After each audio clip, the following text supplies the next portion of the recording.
this special coverage on Union Budget 2025. ये है आपका budget presented by State Bank of India. Middle class plays a very important role, Kshitij, and middle class को ये सब मिलने के लिए बहुत समय लगाना पड़ा. Right. So Siddharth, whatever said and done, whatever changes that had happened in the budget for income tax payers is okay enough for some time. I personally find exceptionally well. I mean, that is what people were looking out for. People were saying it should be 10 lakh, the exemption Yes. limit, which has been brought to 12 most lakhs. of the, I mean, the people should be gaga about the fact that, okay, 12 lakh तक आपको tax नहीं पे करना, जो कि किसी ज़माने में 6 lakh था, उसके डबल हो गया.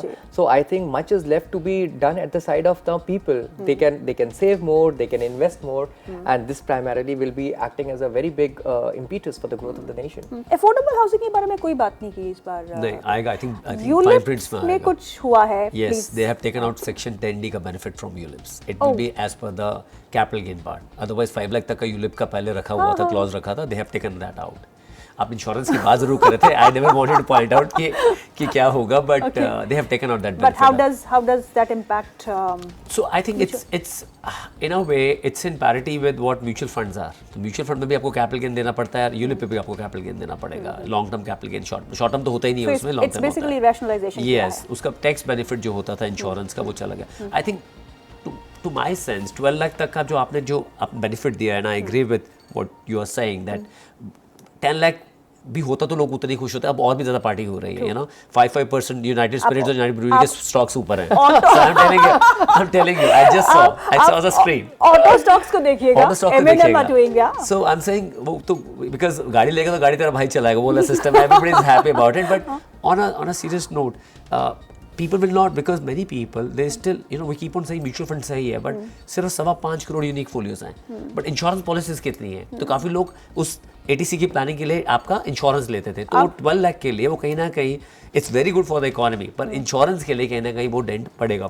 So that is why insurance stocks में negative impact देखने को मिल रहा है, क्योंकि FDI बड़ा है लेकिन yes, but section 10D भी तो आ गया आपका साथ में, वो भी चला गया. तो दो चीजें हुई है. 12 लाख तक अब आपको ATC की जाने की जरूरत ही नहीं है, कुछ करने की जरूरत नहीं है. दूसरा ये होगा कि दैट जो आपका यूलिप है जिसको आप बोलते थे एज ए इन्वेस्टमेंट प्रोडक्ट करके बेचते थे, उसमें अब आपका बेनिफिट चला गया है जो आप लेते थे 5 लाख तक का. तो these are the two reasons that's why stocks are down. That's why insurance stocks में आज गिरावट देखने को मिल रही है, बावजूद इसके कि FDI लिमिट में इजाफा देखने को मिल रहा है. But yes, it is going to take time, it's going to settle. और कुछ इंपॉर्टेंट बजट में से जो आपको लगता है कि you know that is really going to help India grow? So एक चीज ease of doing business की जो उन्होंने बात करी है, which is like I'm saying, I can make out because we keep on interacting with government also.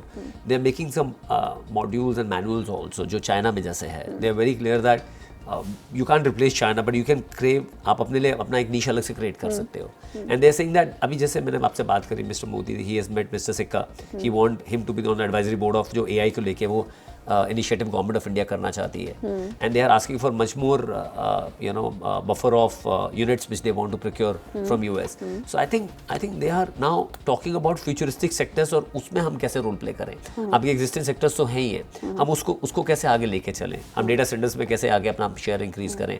They spoke about they have in fact included 3-4 sectors which I don't recall now in Gift City also, जिसमें उन्होंने कई चीज़ें gift city में और चीज़ें include करी है जहाँ पे आपको ease of doing business और बेटर है, जहाँ फॉरेन प्लेयर्स भी आके काम कर सकते हैं.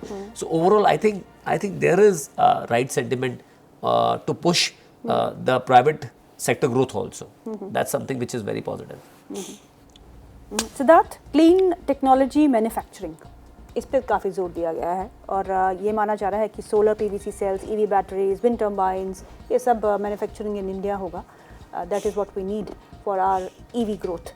तो इसके बारे में क्या कहेंगे आप? सो वेल, जिस तरीके से इन्होंने अपने टैक्सेस को रिड्यूस किया है ऑन लिथियम आयन बैटरीज, जिसमें उन्होंने बहुत क्लियरली बोल दिया that this will give a huge impetus for the electronics manufacturing and on the electric mobility in the country. मेरे ख्याल से ये एक बहुत स्ट्रॉन्ग इम्पीटस होगा for the foreign players to come and set up their plans. और इस sector में ऑब्वियसली अगर टैक्सेशन कम होगा तो एबिटा मार्जिन्स इंक्रीज हो जाएंगे and at the same time this will be acting as a sunrise industry. मुझे ऐसा लगता है कि क्लीन एनर्जी में जो न्यूक्लियर रिएक्टर्स रिएक्टर्स को लेके भी उन्होंने बात करी है. That is also very important thing, क्योंकि लास्ट बजट में भी उन्होंने न्यूक्लियर रिएक्टर्स को लेकर बात करी थी, जहां उन्होंने काफ़ी जेवीज को लेकर बात करी थी एनटीपीसी का, और इस बार भी उन्होंने न्यूक्लियर रिएक्टर्स को लेकर बात करी है, how to make it more commercialised और commercial, and at the same time how to make that more affordable. तो मुझे लगता है कि क्लीन एनर्जी को लेकर सरकार का जो एक यूनाइटेड नेशंस को लेकर भी जो एक सस्टेनेबल डेवलपमेंट गोल है, उसको लेके भी एक काफ़ी सोशलिस्ट आइडिया है, उसको भी अकम्प्लिश करने के लिए सरकार काम कर रही है. And at the same time अपने एनवायरनमेंट को इम्प्रूव करने के लिए भी सरकार ये सारे नए नए स्ट्रैटेजीज और तरीका लेकर आ रही है, जिससे चीज़ों को काफ़ी अफोर्डेबल बनाया जा सके और काफ़ी इनोवेटिव बनाकर एनर्जी को for everybody they can present it. मुझे लगता है in this way basically I would be demarketing the clean energy sector which is primarily been brought up in the budget. अगर हम टैक्स रिसीट्स की बात करें Kshitij, so what is estimated for 25-26 is 7.1% from direct taxes growth, indirect taxes में 4.9%. Indirect taxes में कोई ज़्यादा बदलाव वो देख नहीं रहे हैं, Right. बिकॉज और 12% overall growth as percentage of GDP. Right. So which is just up marginally. 11.9% was FY25. FY26 is 12% of GDP receipts. It's very evident that ये जो year जिसमें हम चल रहे हैं रन कर, it's a washout year. I think election था, क्या हुआ, it was such a slowdown which they have. That's why most of the things are in line with what they have estimated for last year, और थोड़ा सा उससे ऊपर है. पर मुझे कहीं ना कहीं GST में better numbers होते दिख रहे हैं यहाँ पे. I can see that, and although ये जो taxation part next week present कर रहे हैं, they will be rationalizing GST grades also. वो भी एक बहुत टाइम से expected है, but they will do that. And as and when, as I said that, ये टैक्स नॉर्मलाइजेशन के कारण क्या होगा, जो स्मॉल आपका जो बिजनेसमैन है वो भी काफ़ी चीज़ें ऑर्गेनाइज वे में करना चाहेगा, बिकॉज आपके सैलरी पार्ट पर तो टैक्सेस जा ही नहीं रहे हैं. So normally when they take the withdrawals, तो अब 12 लाख तो अब क्लियर है ना, there is no tax paid. तो I think they will like to go in a right way. तो उसमें जीएसटी पे ऊपर इम्पैक्ट पॉजिटिव आएगा.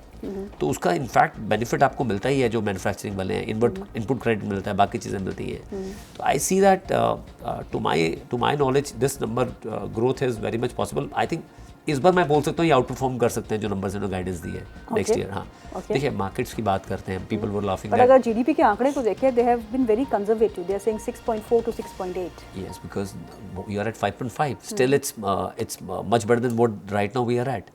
But that's what I'm saying, that slowdown is expected because nobody knows कि that Trump साहब किस side जाके बैठेंगे.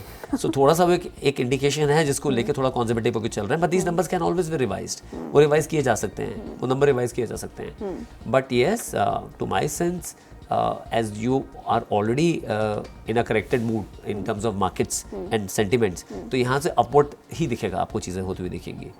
So consumption, one.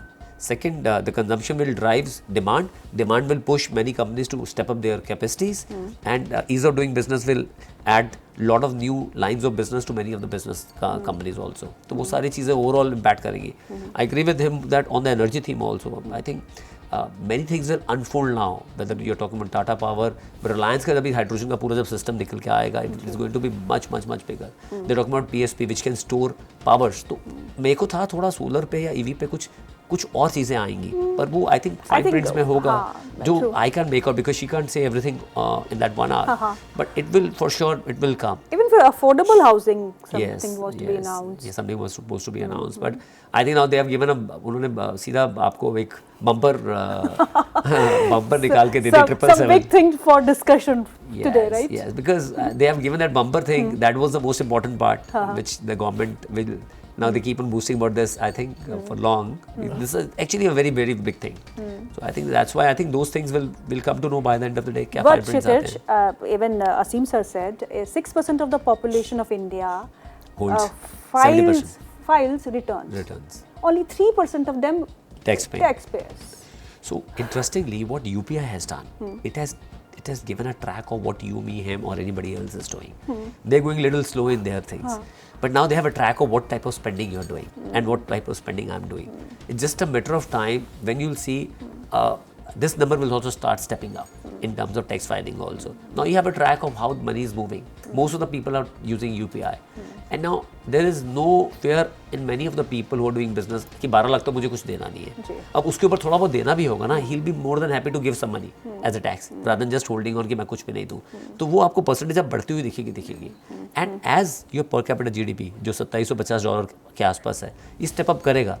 आपके पास इंडिया यंग पीपल ज़्यादा से ज़्यादा स्ट्रीमलाइन इन्वेस्टिंग में जाते दिखेंगे और वहाँ पे टैक्स पार्ट आएगा ही आएगा. The only part is that आपके पास कैपिटल गेन कॉम्पोनेंट सरकार के पास इस बार कुछ आएगा नहीं, क्योंकि गेन है ही नहीं लॉन्ग टर्म में ज़्यादा लोगों के पास. हाँ, ये तो मैं सिद्धार्थ से पूछने वाली थी कि कैपिटल गेन्स की बड़ी वो थी कि FIIs को हमको इनवाइट करना है back into the country because they have been selling ruthlessly from last 6 months now. So I think आप इसको ना look it from a different perspective.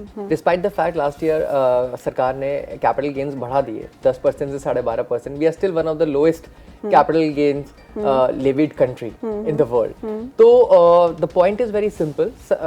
अगर हमें बाहर का पैसा को attract करना है तो ऐसे बहुत और तरीके भी होते हैं. Capital gains तो बस एक तरीका है. Right, you can also see, you know, lot and lot of other things which are coming up. Let's say, for example, आज consumption का boost आ गया, for example. So that by default, this will attract a lot and lot of, foreign money to come into this country. तो what I just mean to say is, जब हम invest करते हैं, तो सिर्फ हम taxation के point of view से ही नहीं invest करते हैं. हम ये भी देखते हैं कि एक economy के कितना ज़्यादा strength है उसको returns generate करने के लिए. So that primarily is also very very important. और ये एक foreign institutional investor काफ़ी अच्छी तरीके से समझता है that within the emerging market space we are one amongst the biggest leaders. जी सिद्धार्थ, बहुत बहुत शुक्रिया आज हमारे साथ शामिल होने के लिए. Thank you so Kshitij, much. आपका भी बहुत बहुत शुक्रिया. Thank you so much gentleman for your time on this big day.